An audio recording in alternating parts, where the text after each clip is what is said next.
The Lunaverse by Rainbow Double Dash, Episode 17, Through Fire and Flames, by Yamar. Chapter 6, Against the Swarm. Do you see her? Canterlot asked, trying to peer over Lyra's shoulder through the small hole the diamond dogs had clawed out of the wall. Not yet, Lyra answered, trying to keep her spot as the lookout. There are more of them than I thought there'd be, and I don't see that. Wait, there she is! I caught sight of her when that big one moved just now. Let's go, come on! Canterlot said, bounding away from the wall. But her energy leaked away when she saw the dogs were glaring at her. More salamanders are coming soon! The small dog giggled, rocking side to side with excitement. We wait and catch all the salamanders at once! The big dog nodded and slapped his paws together. We soon fight, but only when ready. How are you holding up? Raindrop draped a wing over Ditsy's back and gave a reassuring squeeze. She could feel the gray Pegasus trembling a little. I just can't stand this feeling, Ditsy said softly, squeezing her eyes tight. Yes, isn't it the same as getting buried in letters or being in a crowded room? There's nowhere to go if I get trapped down here. Raindrops nudged her softly and tilted her head up. I'll let you in on a little secret, if you promise not to tell the others. She waited until Ditsy looked her in the eyes to continue. I'm scared too. We all are, especially after what happened in that crystal cave. But I've been nervous ever since we came down here. I'm used to having the sky above me, to being able to fly as high as I wanted, whenever I wanted to. But the trick is to not let the fear stop you. We've come so far already, and the end is nearly here. Soon, we'll rescue our friend. Then, we can leave these caves behind forever. You and I just have to hold on a little longer, okay? Ditsy swallowed and nodded, standing a little straighter than before. Thanks, Raindrops. I think I can handle it a bit now. After all, Trixie's waiting for us. Raindrops frowned and was about to say something when the red dog with the vest suddenly straightened up, tilted his head to the side as if listening to something. After a moment, he giggled, clapped his paws together. Here they come! Let's go! Time to fight! We're nearly back where we started! Rabbit complained, staring around a sloping tunnel with barely contained irritation. Bahir glanced at her and bit back the snappest remark that came to mind. I was sure there was other branches down this path. You ignoring me again? Rabbit slipped quickly onto his path, slithered backwards, keeping his face as they moved. I'm getting tired of your lack of respect, just because you're Melalith's favorite. You think you're something special. I'm the one who's next in line for. What are you staring at? Rabbit glared at him, but he stopped paying attention to her when they turned at the last bend and entered a roughly circular cavern. It was the place where they first tunneled into the mountain beneath Canterlot, slipping out from the deep lava flows and began clearing out the tunnels all those months ago. Something about the cave felt off, but Bahir couldn't put a name to it. Rabbit sputtered as he brushed past her, but he quieted down when she finally noticed something that caught his attention. The center of the cavern was crowded by the rest of the salamander army. Bahir could make out the shape of the hourglass and the prisoner near the middle of the group, but only as a passing interest. All his attention was fixed on the slowly approaching form of the high priestess, who, as he was preparing to rip bedrock apart by force of will alone. I will guard the rear, high priestess, you said, Melalith hissed, venom dripping from her fangs. Bahir hadn't been aware she could do that. The tunnels will be safe, you said. You can count on me, you said. Where is the exit, Rabbit? Instinctively, Bahir stepped quickly out from between the two females and took the time to study the cavern with more care. That's what's missing. There's no glow from the lava flows. There should have been a deep crevasse in the center of the cave leading down to the molten river that had brought them there. But for some odd reason, the crevasse had disappeared, without even leaving an outline in the hard-packed dirt of the floor. I, Robert sputtered, unable to muster anything in the way of defense in her shock. Any other time, Bahir might have enjoyed watching her get taken down a peg, but something was still nagging at the back of his mind. Hard-packed dirt. Wasn't the floor mostly clear in here? I ought to fillet you alive, Meredith continued in her dangerously low tone. I ought to make an example of you right now, but I still need you to show the way out. We couldn't take the lava stream with the hourglass anyway, and the tunnel we were supposed to take was gone. She paused as he took in the look of terror that flashed through Rabbit's face. The other tunnel is still safe, isn't it? Rabbit threw herself flat on the ground, while pointing an accusing claw at those behind her. It's Bahir's fault. The guards he left with me were useless. This is the same cavern, isn't it? There should be more exits, but I can only see one that we came through, and that one over there. Probably where the others entered from, or we have seen more of them now. Those boulders along are awfully regular. Bahia! He startled and returned his attention to the here and now. The high priestess had turned her ire toward him, and he appeared to have missed hearing a question, judging from the impatient way she was flexing her claws. Rabbit had risen to a crouch, and while still appearing shaken, she gained a predatory gleam in her eyes that suggested he diverted at least some of his attention his way. My apologies, High Priestess, he said smoothly, casting back over what had been said to try and find what he had missed. Something else jumped out and clicked with the puzzle forming in his head. I'm sorry, but did you say that your tunnel had vanished? Don't change the subject, Bahir. This plan has been falling apart since the fight in the library. I want to know why all our plans are falling one after another. Smooth, dirt-packed floor, the cave-in, tunnels mysteriously filled up with earth, the missing crust. Bahir sucked in a quick breath as he realized what was happening too late. High Priestess, we gotta get out! We've been lured into a trap! Nonsense! The only creatures who could. Meryl's eyes went wide as she trailed off. Oh, no. Why do any of you listen to her? Trixie asked as Marlo started shouting at their group of salamanders who just entered the cave. I understand why you all be afraid of her to do anything, but she really hasn't done much that screams, I care for my subjects, if you catch my meaning. She's not usually this bad, Greg said, crossing his arms. Sure, she'd throw a tantrum now and then, but she's always what's been best for the colony and mine. Actually, she was pretty calm right up until after. Trixie cocked her head to the side and saw him staring thoughtfully in the dim glow of her captor's scales. After what? After the raid on the library, Craig continued, and Trixie had spent enough time talking to him to notice a slight edge of humor in his tone. Now that I think about it, the High Priestess hasn't ever used the pearl on anything other than Queen Medusa's statue. Trixie blinked a few times, then rocked up straight as her bonds went aloud. I don't act like that! She shouted indignantly. Several of the salamanders looked at her oddly. I mean, I don't anymore. I'm getting better. Don't look at me like that! Greg's grin froze as the ground beneath them suddenly rumbled alarmingly. The two of them looked up as a roaring sound poured out of the tunnels, just before a wave of earth that completely filled the two tunnels from top to bottom. Meredith and the newcomers let clear of the entryway just before the wave hit, the dirt slowing to a stop with surprising suddenness at both entryways.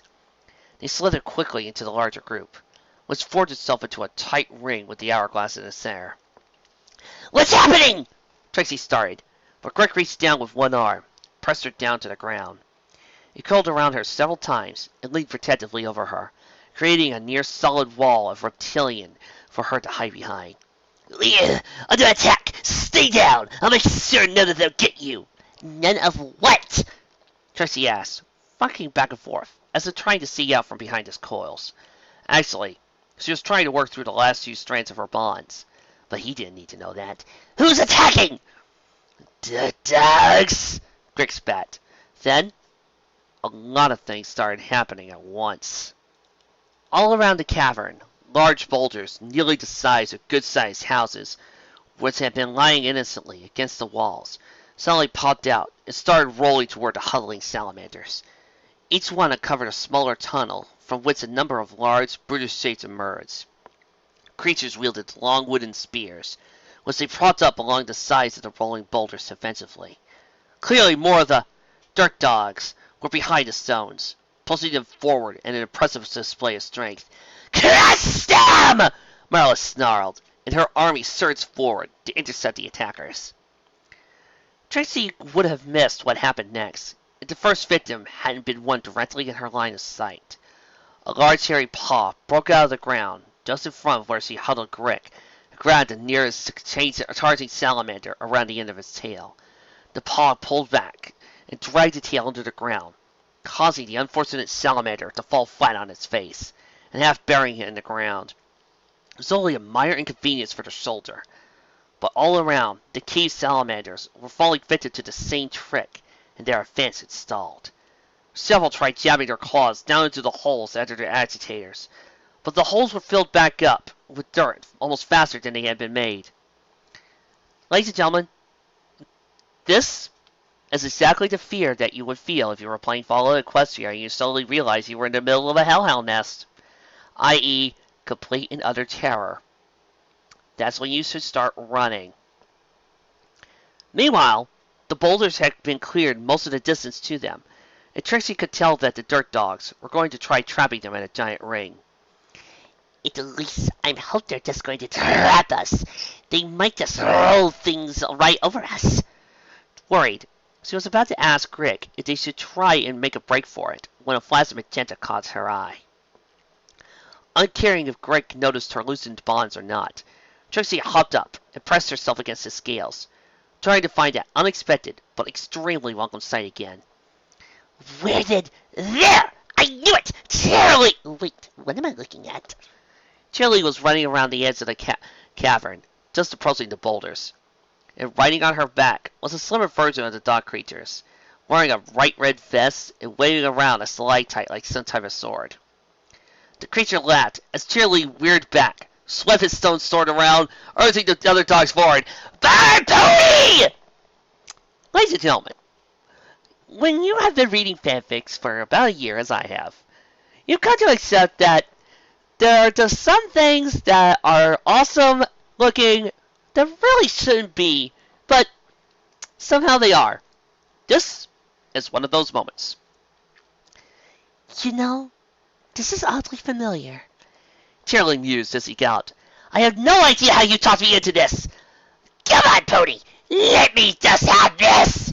The dog cheered, clearly too excited to care about her opinion on the matter.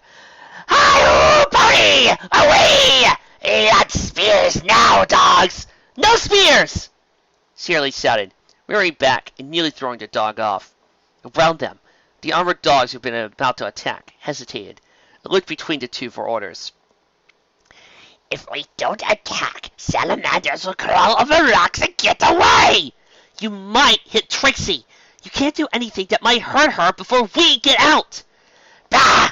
the dog growled, bouncing petulantly on her back. "No crushing them with ceiling, no dropping them in river, no throwing spears at them. What do ponies know about fighting salamanders? Diamond dogs fight salamanders. If dogs do not fight, salamanders will win." Charlie was saved from falling back into the argument. She had already gone through with him before when raindrops slid down from above. "I found her! This big one has her trapped near the center!" "Then get her out! We can't hold them back much longer, apparently!" Charlie shouted into Pegasus' lungs. "I really hope this works." Tracy looked up as he sensed Greg suddenly sniffing around her. What's happening now?" I'm not sure. Something new is coming. Greg was interrupted by a jasmine board that shot past his head, clipping him hard enough to knock his golden cap clear off. He hissed in anger and leaned to track her, when a gray form came at him from the side. Ditsy knocked him with her hooves as she shot past and rose straight up before he could react. He spun his head around like an owl after her. This was when Raindrops came around again and knocked her from behind as she passed. Tracy's heart leapt into her throat at the sight of her friends long past, but concern for them quickly outweighed her joy. What are they doing? The two of them slipped in again, always coming in from a different direction than before. But they didn't seem to be trying to accomplish anything. Greg had begun swiveling his body in anticipation of their attacks, and was slowly rising up to meet them. Her friends were doing their best to avoid his claws for now, but it seemed like only a matter of time if they didn't do something different. And something was odd with the way Ditsy was flying. Her train of thought was interrupted by a shifting of the ground beneath her hooves. A large dirt dog, with bluish fur popped down from a hole that hadn't been there a moment before, and held a paw over his mouth as a sign of, "Be quiet now." Tracy realized that Grick, in his eagerness to catch the two flying aggressors, had all his attention focused in the air and wasn't watching her at all. The dog grabbed her about the barrel and pulled her down the hole it popped out from. Or at least tried to. At the last second, Greg's tail lashed out and wrapped around her back legs tighter than a vice. For a painful few seconds, Trixie was pulled in both directions, like the rope in a terrible tug-of-war. Then Greg's claws shot past her face and grabbed a handful of the dog's fur just behind its head. Greg pulled the big dog out of the hole like it weighed nothing and tossed it about and away with the same motion. "That's not going to work!" Greg roared, clutching Trixie quite to his chest and slithering away from the dog. Several of the nearby salamanders turned, at last out with the dirt dog, but it quickly disappeared, straight down into the earth in a cloud of grit. Greg held her close and sung his way in every direction, looking for more threats. "Don't worry, I won't let those creatures get their filthy paws on you. Slavers and worse, a whole lot of them." "Thanks for caring," Trixie said, "but my friends seem to be with them, so I think I'll be joining their side anyway." The salamander paused at her tone and looked down at her. This was when Trixie reached up with her unbound hooves, gripped him tightly, and slammed her forehead into his. Greg reared back, dropping the blue unicorn from his senseless claws. Trixie landed hard, cradling her own head tightly, and peering up at him between her clenched eyelids. He wavered for a few seconds, then slowly collapsed backwards over himself and lay still. Trixie rose unsteadily, her cramped limbs barely supporting her, as he pressed one hoof over the bruise she could already feel forming on her temple. "Nobody wins with a headbutt," she muttered, then shook her head to clear most of the pain, and galloped toward the nearest boulder. Carrot Top bucked the nearest salamander as hard as she could, clutching it under the chin and lifting it clear off the ground into the air. The creature sailed back over the boulder, landed back in the middle of the swarm. She paused to catch her breath, but two more salamanders were already clearing their way up to the boulder. From her spot, she could see the snakes were nearly to the top of all the rocks, although the Diamond Dog's spears had so far managed to keep them from escaping the circle just yet. "Now, Lyra! Get the signal to roll!" Carrot shouted down at her friend. Lyra nodded and plucked out a simple string of notes on her lyre. The music echoed around the cavern, and the sounds the dogs bracing the boulders dropped down and gripped the rocks near the bottom. At the same time, all the boulders were spun in place, pressing against each other to keep from rolling any way further. Carrot Top kept her place by running backwards, but the two salamanders crawling up toward her weren't prepared for such a motion. They barely managed to leap clear before they got carried away under the heavy stones. Carrot Top scanned a mess of confusion below her, finally catching sight of what she had been desperately hoping to see. "Trixie! This way!" she shouted, trying to catch the unicorn's attention. Seeing her friend turn toward her, she hopped down from the boulder and shook the nearest dog she could find. "Put on a pass! A friend is coming this way!" The dog shrugged and gripped the two nearest boulders, pulling them back just enough for a pony to slip in between. The salamander tried to take advantage of the gap, but the dog's spears kept the thing at bay. Then Trixie was in the gap, squeezing past the salamander and ducking under the spears. She slammed into Carrot Top, and the three of them hugged for a few moments, just for a moment, just to be glad together again. "Thank you," Trixie said simply, squeezing him tightly. "Don't mention it," Carrot Top replied, tears of relief in her eyes. "We're not out of the frying pan yet," Lyra said, pulling back from them. Despite her words, she just couldn't wipe the huge grin from her face. She lifted her lyre and played out the signal that Trixie was clear. But, just as the notes faded away, the two nearest boulders were enveloped in a blue aura and lifted clear out the drown. "Trixie, what are you doing?" Carrot Top asked, pulling her friend away from the rising boulders. For the first time, she noticed that Trixie was barely standing on her own, and it lifted her halfway onto her back to carry her better. "That's not me. It's—" Trixie was interrupted, and the two rocks suddenly hurled away from the stone circle. Dogs scattered everywhere to get out from their path as they slanted the caverns hard enough to shatter the boulders into fragments. When the sudden gap in the walls slithered a large salamander covered in jewelry. One of the creature's claws was buried in her necklaces, and the other three were held out to the sides, glowing with crackling blue auroras. "Trouble!" Trixie finished. Then Marlith attacked. "The wall's down! Press forward!" Behir shouted, urging the soldiers to swarm the gap the High Priestess had created. He didn't know what those musical notes had been, but they must have been a signal for something. This trap was already more than anything the filthy dogs had ever tried before, and it disturbed him greatly that they had been caught in it so easily. The sooner he was out of the stone ring, the easier he breathed. With the ring breached, they could— His plans were interrupted, as the ground shook beneath his coils suddenly dropped away. Acting on instinct more than thought, he launched himself at the nearest boulder, and sank his claws into stone. Fortunately, the boulders had stopped rolling, and Behir looked back at what was happening in the center of the ring. The dogs must have been lying in wait under the ground, because the crevasse had already been reopened, dropping the trapped salamanders back down into the waiting lava below.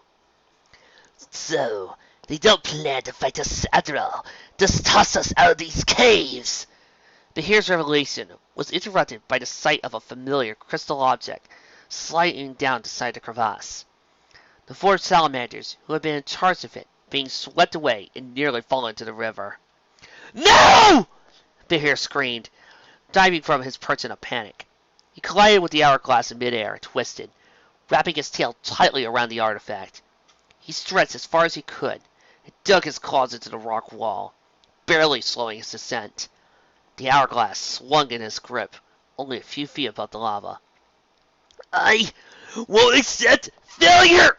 Behir gasped through his clenched teeth. The strain of holding onto the heavy artifact nearly took too much to bear. Slowly, ever so slowly, he started to inch his way back up the cliff wall. "That's the signal! Come on!" Raindrop shouted, flying straight up. Dizzy nodded, and looked one last time at the chaos around them. Those last few notes meant that Trixie was safe, and it was time to push the salamanders back into the underground lava. Dizzy knew that their part was to fly up and start breaking apart the stalactites to drop on them. But she just had to see Trixie first. The stress was really to break her resolve, but seeing her friend would help tremendously. She gasped as she finally spotted Trixie, with the leader of the salamanders bearing down on her. "No! Trixie! I'm coming!" she shouted, not noticing that raindrops had already vanished to the stalactites above.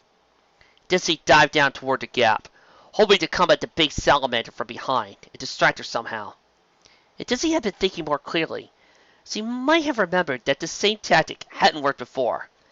As she had been paying closer attention to what was happening around her, she might have noticed that the salamander was all alone, and that Trixie wasn't. But Dizzy wasn't thinking very clearly at the moment. Her fear had transformed into tunnel vision, narrowing down her focus into what was right in front of her.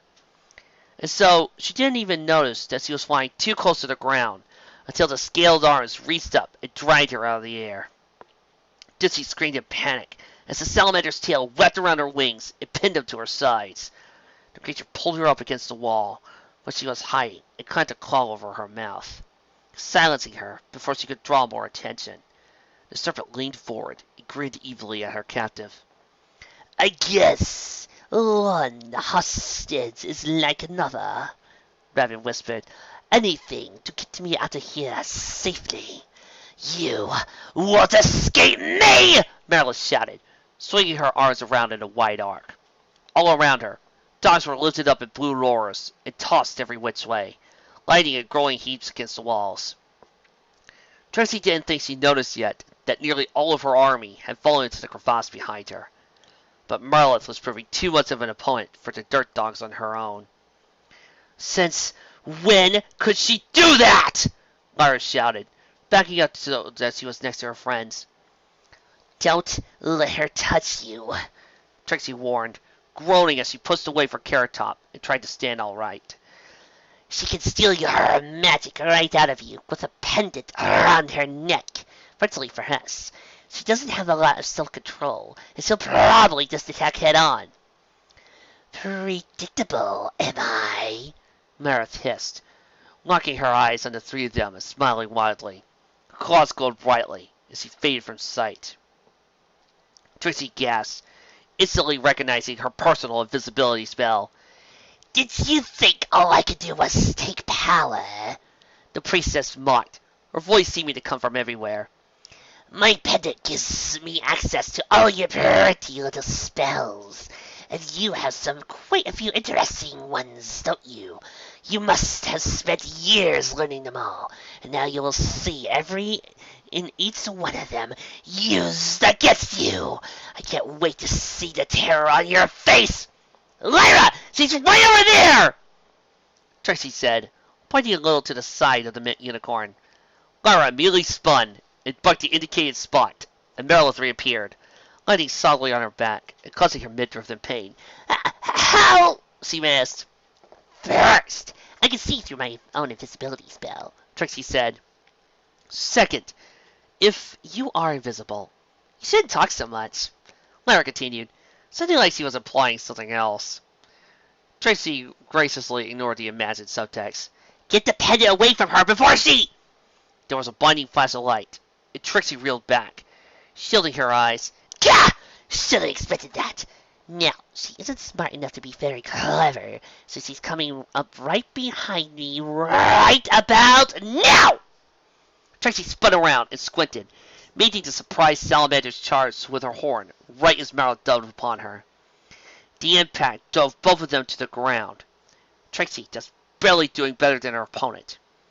Carrot Top took the opportunity to slam Marlith in the head, driving her away from the two of them. In a flash, there was a half a dozen copies of the High Priestess spreading out in every direction.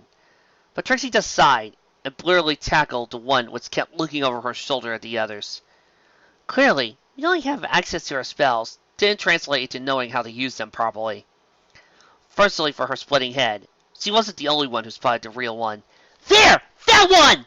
Cheerily shouted, leaping over the nearest prone and groaning dog. The dirt dog in a red vest leapt off her back and swung his stone weapon, catching Marilyn across the chest. More than a few delicate golden chains around her neck snapped as he fought down hard onto her back with a strangled scream.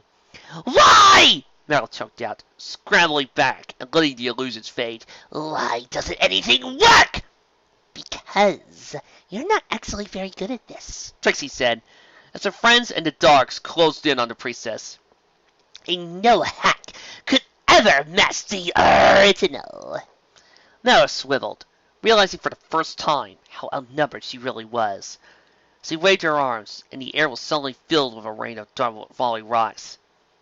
But the illusion was barely half-formed, and easily seen through. Whatever power she had drained was quickly running out. But the illusion lasted just long enough for Merilith to jump out from the closing circle of enemies, and slithered back at top speed toward the crevasse and escape. No! This can't be happening! It can't! Dizzy thought as the salamander dragged her toward the crevasse in the ground. Stop struggling! Rabbit hissed as he reached the edge of the pit. If you attract the attention of those creatures, I swear. Hello, what's this? She stopped as a scaled arm pulled up over the lid in front of her, straining to find purchase. She leaned over the side and stared straight into Behir's face as he clung to the wall, fighting to hold up the weight of the hourglass on his own. Raven, he wheezed, nearly out of breath. Hey, give me a hand here. I don't know where all these other soldiers are, but I can't hold much longer. Oh, but what will you give me for my help? Raven cooed, holding tightly onto the thrashing Pegasus, and making no move toward her comrade. What? Behir spat. You're being like that now? We are under attack, you fool! Every done we've done so far, it'll be for nothing if you don't help me! Let go of her! Both salamanders looked up at the shout, to see raindrops descending upon them from above, raining down an enormous stalactite she had broken off the ceiling. She slammed the stone pillar into the ground between them, smashing it into 1,000 pieces, flying in every direction. Raven launched herself backwards at the last moment, avoiding the worst of it, but still taking plenty of stone slivers across the face and arms. Behir roared in panic and scrambled to find perches as the ground crumbled beneath them. With a burst of strength, he hefted his arm up and snatched Raindrop's hind leg as he shot past and produced Titsy's captor. Raindrop struggled in his grip, unable to escape his tight grip and losing the battle to remain airborne. Slowly, the two of them fell back down over the edge toward the waiting lava below. Seeing her friend being dragged away, flipped Ditsy over the edge into a blind panic. She writhed like a wild pony, thrashing against Raven's clutch with strength born of pure terror. First one, then two of her legs slipped out and wailed upon the salamander, who couldn't keep up with her wild attacks. Why? Stop that! Don't you know who I... She was interrupted as one of Ditsy's hooves caught her in the mouth, hard enough to smash several teeth clear out. Rabbit screamed and threw the Pegasus away, clutching her mouth and rolling on the ground in pain. Ditsy didn't even spare her a backwards glance as she flew out over the edge of the crevasse. The only thoughts filling her head were, get away, and my friend is in danger.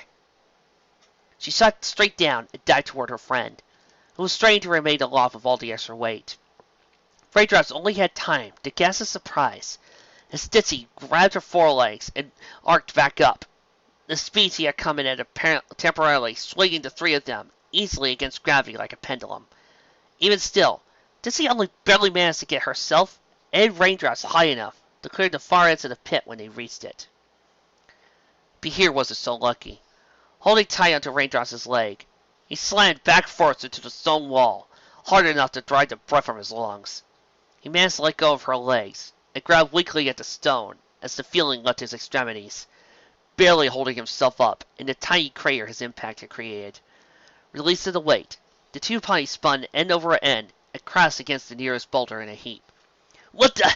Ditsy! Are you all right? Raindrops exclaimed, rolling out onto her hose and checking over her friend for injuries. Just tired, Ditsy gasped, blinking through the sweat and dirt half covering her face. I'm glad you're safe.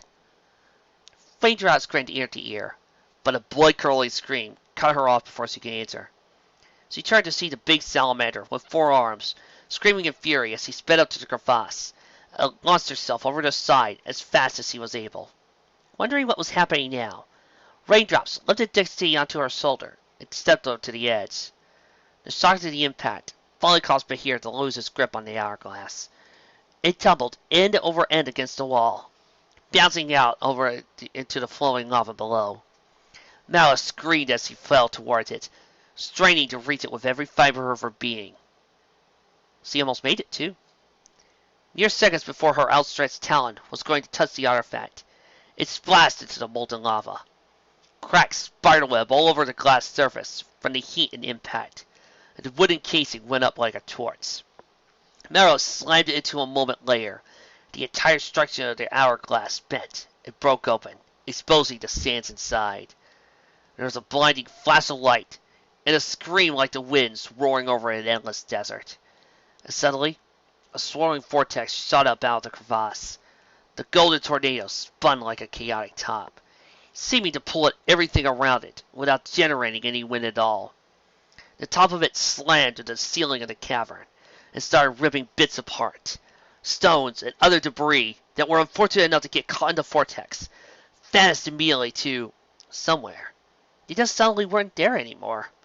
So, Raindrops couldn't see any place they could have gone. Just as Raindrops was about to move back from the pit to a safer place, the tornado vanished as if it had never been there. The entire cavern seemed to hold its breath in the sudden stillness, as if waiting for the tempest to return again.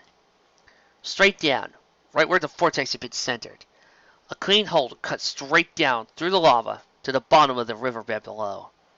A single bright pearl attached to a charred core lay in the middle of the circle. Of Marlith in the hourglass, there was no other sign.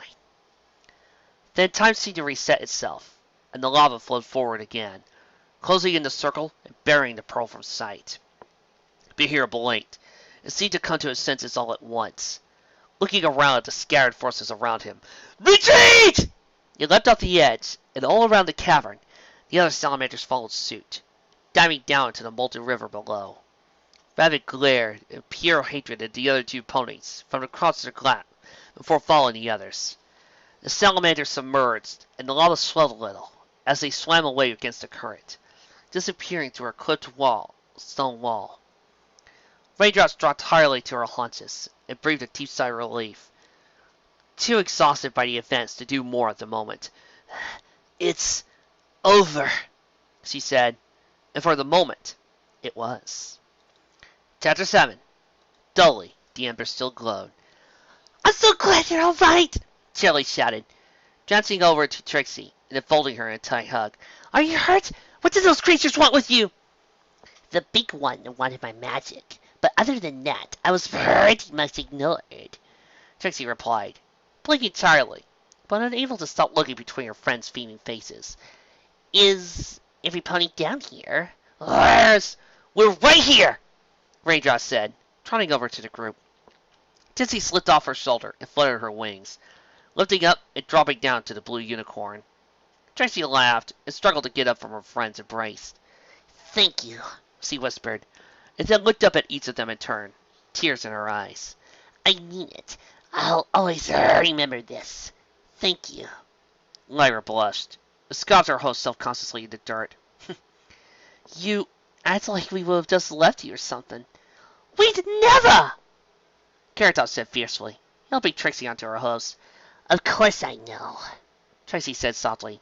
The circuit shed and chuckled. Lyra, you are a wonderful musician, but the next time you have a concert in Canterlot, I think I'm going to give it a miss, alright? I haven't had the best experiences at them. Their laughter was cut short, as the dog with the red vest shoved his way into the center of the group. No more hugging and talking! We had the deer ponies, 7 of them! It's past time we got what we wanted! Ah, about that. Trixie looked about her, as the others traded embarrassed glances. What? What did you promise them for her help? Why do I get the feeling I'm not going to like it? Ponies promised to leave! The dog interrupted, pointing at the far wall with a sharp jab. Several dogs had already dug open a channel leading upwards. Is that all? Trixie blinked. Gladly. I can't wait to get out of here. Thank you for everything. Dirt dogs. Dirt dogs! You insult us! The dog shouted, every hair on his head bristling in indignation. But I... Shelly gripped her confused friend and pulled her back. Come now. She just met you. It's not like she meant anything by it. What? Gah! The dog grit his ears and pulled him in frustration. The horse slashing down with his paws spread out. Fine! Fine! Just go! Take them and go! The last bit he barked at a number of the large armored dogs. They circled the group and prodded them in the direction of the tunnel. The 6 friends needed no further assistance. They were just as eager to get out of the caves and into the open air. Despite the dogs' continued insistence for silence, as they talked amicably as they walked, filling each other in on the details of their adventure. Here's what I don't understand, Charlie said. Why would any of the salamanders follow this Merilith if he was always acting like that? I said the same thing. Trixie laughed. drawing further growls from her hairy escort. Kirk said something about her acting different than usual, so it might have been the pearl affecting her mind or something. So, do you think they were really not bad after all? Carrot asked, tilting her head questioningly.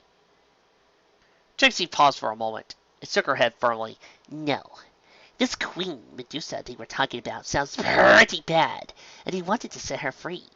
Even without Merilith driving them, I don't think they'd be very nice.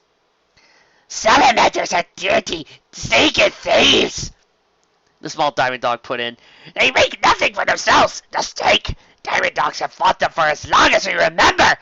Jumpy snakes dig tunnels. Diamond dogs drive them off, over and over and over. I see, Trixie interrupted, putting a stop to that. That dog in particular had a very whiny tone of voice. But anyway, all I did was get carried around like a sack of grain. You guys, dodging falling rocks, riding out of an under-control main cart, surviving a cave-in.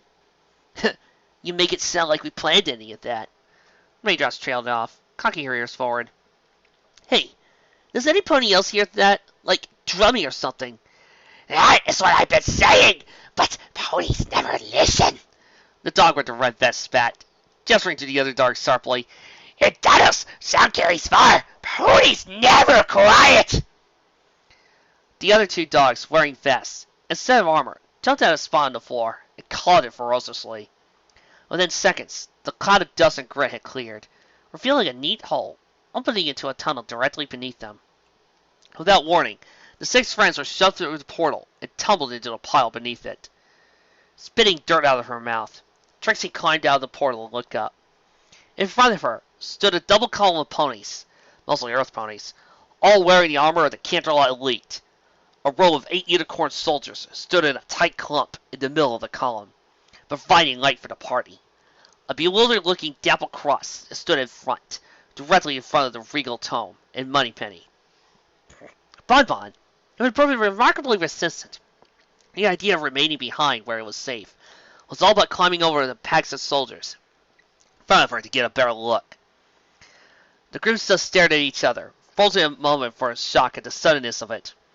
But then the moment was shattered, as the red-vested dog poked out rapidly at the closing hold behind him. Here are your ponies! Now, get out of Diamond Dog's tunnels! The dog disappeared into the ceiling with a pop, and the hole closed up after him. Trixie blinked and turned back to their friends. Wait, what exactly did you promise them? Let me get this straight, Luna said, carefully looking up from the report hovering in front of her.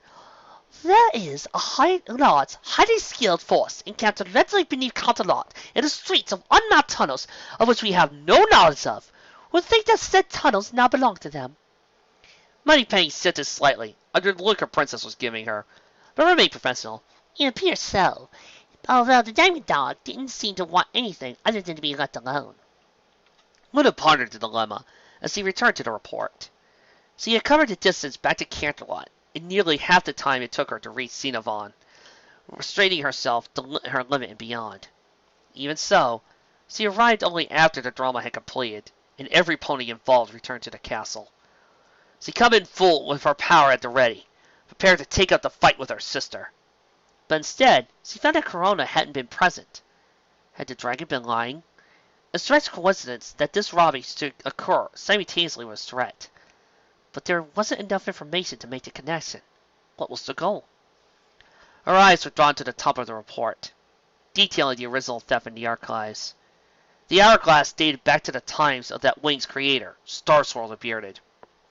Luna had never known that the hourglass was anything more than a decoration, an affection that her sister kept around to remember her friend Vi.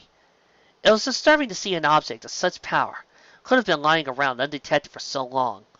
We shall need to set up an investigation to see if there's anything else my sister had collected without my knowledge. It is unacceptable for any force to be encamped around Canterlot, Luna began, returning to the problem in hand. But it cannot be overlooked that they helped us in our time of need. They are older failure. Many paused in the transcript she was preparing. Do you mean to give them the tunnels after all? Luna shook her head. No, thought is unacceptable. But the existence of these tunnels holding coming down mountain beneath us presents a security problem that these diamond dogs could be a solution to. Perhaps they would be willing to work with us, should we need a liaison to speak with them, a military mind. Perhaps double-cross, to make up for his behavior in the crisis. Dabble was just doing what he thought was best, Money said quickly, then clamped her mouth shut as he realized she just snapped at the princess. Luna blinked and turned her attention fully upon her secretary. Moneypenny was allowed a little freedom with her suggestions. As the princess had found, she had a solid head on her shoulders, but this was the first time the white mare had talked to her like that. Moneypenny started blushing freely, buried her face in a scroll. I'll admit that he didn't have all the information we do now. He just did what he thought was best. Luna smiled softly, turned back to her paperwork to save her secretary and any further embarrassment. Very well, but he's still the best pony for the job. He might impress the diamond dogs with his attitude. If they fight as well as the record says, I would prefer they fight with us instead of against. Especially now. Right now, we can't afford to have our attention split. Luna's eyes drifted up to an open window in the ceiling above her, and her fight returned to her sister, wherever she may be. Well, that was just horrible, Rabbit complained for the 37th time, but here kept count. What's it going to be this time? Even odds still claim I didn't do my part properly. Odds are in 1 and 4. She goes off again about how C's next in line to lead. 2 and 7, she curses that gray pony that smashed her in the face. But that's what she complained about the 36th time. So bad betting there. 1 and 11 for bemoaning how tired she is of traveling. And why didn't anyone to think to recover the pearl before we left? Rabbit continued, oblivious to Bahir's mental scrambling. And a rogue outlier takes the winnings. Magical as the artifact was, it was still just a fragile gem, Bahir tried to explain. Without unnatural protection, the lava surely would have destroyed it. You could have at least tried. As the new leader of the nest, it was mine by right. Aren't we almost there? I'm tired and need to rest. Bahir wondered idly if he ground his teeth enough to make them as flat as a pony's yet. 2 days of this, but nearly over. If I could just weather down a few more minutes. His thoughts were derailed as one of the soldiers he sent ahead slithered around a bend and bore down on him quickly. Say, Greg said, halting before the two of them. There's a problem. What is it now? Rabbit whined. And you should give me a report, not him. Go on. Birds uttered in a tight voice, ignoring his companion for the moment. Greg looked uncertain, then decided the safest bet was to address the space between them. I traveled up to the edge of the colony, but there were no guards at the entrances, and I could see sunlight pouring out from the entrance. Bahir blinked at the news, then broke out of his shock and shot down to the tunnel. He heard Rabbit and the rest of his forces struggling to follow, but none of them managed to catch up before he reached their ancestral cave. He blew past the old doors and pulled up short in horror at the opening to the great open space in the middle of their home. The sun wasn't coming from a hole in the ceiling in the cave. Instead, the sky through the gaping crater actually showed a starry night. Ah! I've been expecting you! Dimly, he was aware of the others pulling into the arena around him. But here only had eyes for the painfully bright alicorn lounging on a large stone dais in the center of his room. Even in his horror, his mind gathered all the little details automatically. The frightened salamanders peering out fearfully from their private caves scattered around the bowl of the cavern. Several great holes had been smashed through the walls randomly, as if a great beast rampaged in and out of them. The shambles of the royal abode that Maryland had lived in behind the podium. A scattering of bodies that must have been the few soldiers left behind to guard the colony. All this he took in, but the sheer enormity of that dais arrested his attention like an iron to a magnet. What have you done? He whispered. He could have sworn the salamanders next to him couldn't have made out what he said, but Corona fixed their gaze upon him. Oh, dost thou meanest this?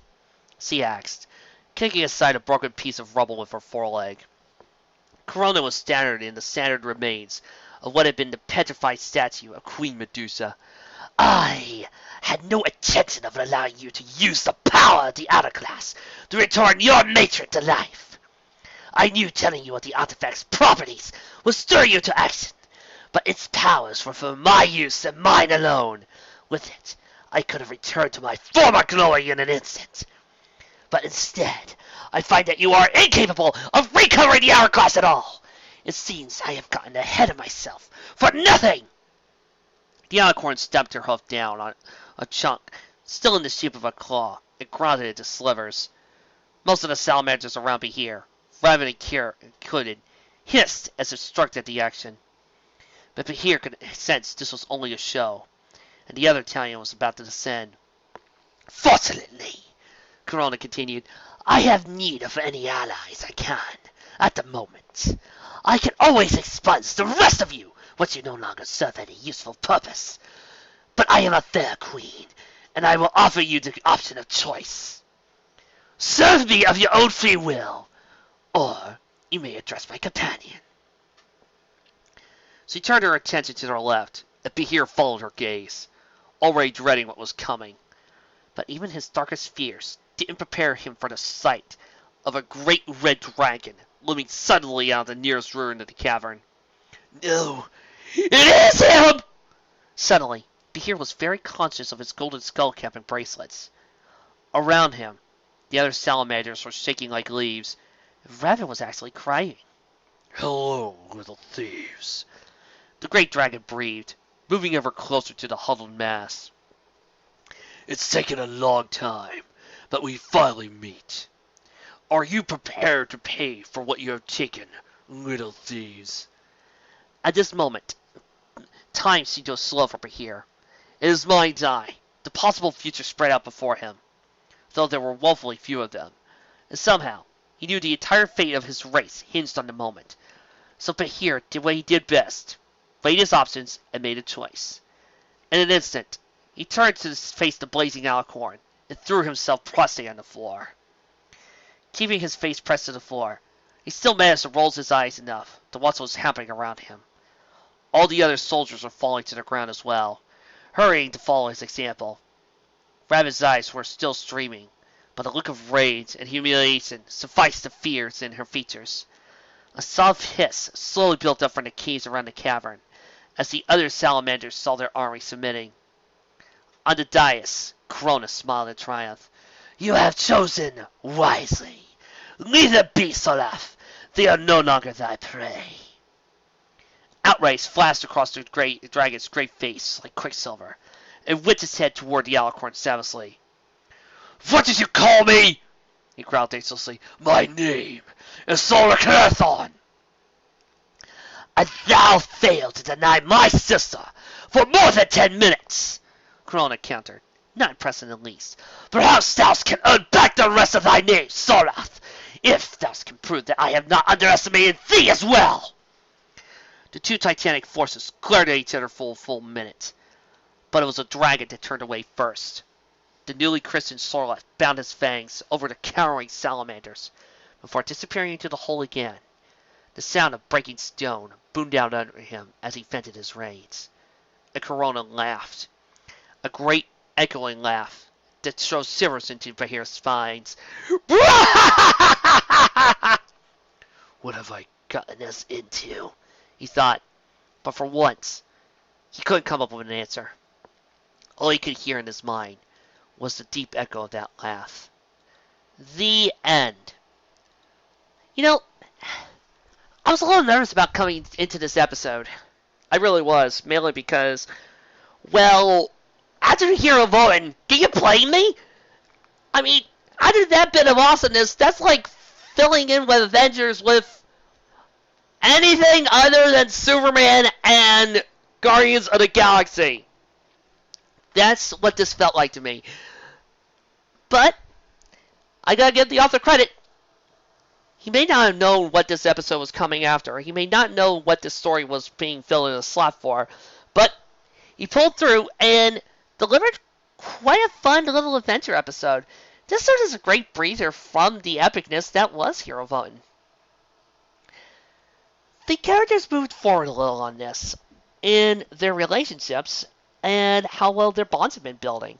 We got to see how the others interacted with each other, helping each other out, supporting one another, showing that they may not interact as often as the main six, but we do see that they grow closer together and they still consider each other as friends. They just don't always have to see each other as often as we would like. But we see just how soon and how quickly they race to each other's aid. The fight scenes and the way the story moved, well, really made me think of a good Aladdin episode where we had a machine, we had some peril, and we had a really well done action piece. The action piece was exciting, kept me tense, and was kind of funny too. It really kept my attention, which is what a good action scene should do. It was well described, and I could see what was going on. The song was also heartwarming and quite pleasing to the ears. All in all, while not as character in depth with the characters or looking or introspective into heroism as Hero Voting, this was still a good short little adventure that we all needed to hear after I was done reading to all of you the Book of Harmony. So, but next week we're not going to be as lucky as we are going to delve into another adventure starring Lady Rarity. Here's the trailer. My name is Rarity Beth, and this is my confession. I think I'm falling for Spike. But is that right? How old is he? Do dragons age differently? What is the age difference between us? I don't know these answers because no pony has to study dragons, and no pony dares to go into the dragon side of Philadelphia to talk to them. Our cultures are so separated. How should I know if what I'm doing is right? Maybe I should go ask the princess. What was that? You have a message for me. A diplomatic mission? Me? To deceive the beast? Well, I can unmask it so with my help with Stephen Magnet, but alright, I'm going. Who knows? Maybe this fun adventure might have something for me after all. But let's see what happens. And what are those gargoyles? Next time of Age.